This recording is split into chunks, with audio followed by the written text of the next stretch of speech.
Pagdidesisyonan daw ng Senado sa Lunes kung kailangan pang palawigin ang kanilang natitirang sesyon hanggang December 29 para raw matiyak na kompleto at fully verified na enrolled bill ang aaprobahan ng mga mambabatas. Narito ang ating politiko update.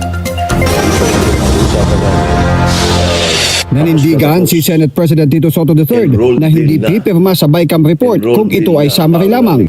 Gayaan niya sa mga nakaraang BICAM reports sa budget ng pamahalaan. Noong nakaraang taon, naging questionable ang BICAM report para sa 2025 budget dahil sa ilan umanong blanco sa line items, dahilan kaya ilang senador ang hindi lumagda sa BICAM. Kaya si SP Soto ayaw na itong maulit ngayon. Hindi pwede. Ang usapan namin, tapos na tapos.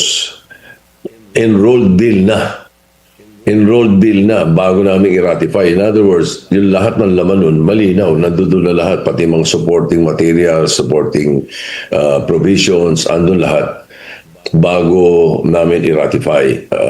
Kaya sa pagbabalik sesyon niya sa Lunes, December 22, na siyang huling araw dapat ng sesyon ng Senado, ay pagdidesisyonan nila ang pagpapalawig pa ng session days hanggang sa December 29. Paliwanag ni Soto, kailangang bigyan ng sapat na oras ang Legislative Budget Research and Monitoring Office ng Senado at Kamara na mailagay ang lahat ng pagbabagong napagkasunduan sa isinagawang Open BICAM.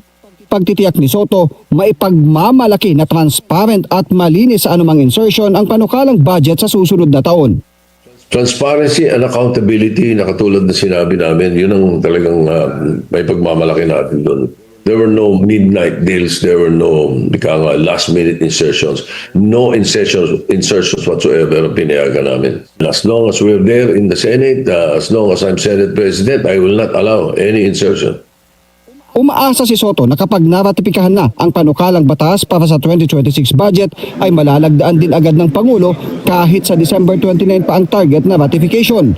Nakapost naman kasi niya online sa transparency portal ng Senado at ng Kamara ang panukalang budget at ina-update ito alinsunod sa mga napagkasunduan sa BICAM meeting.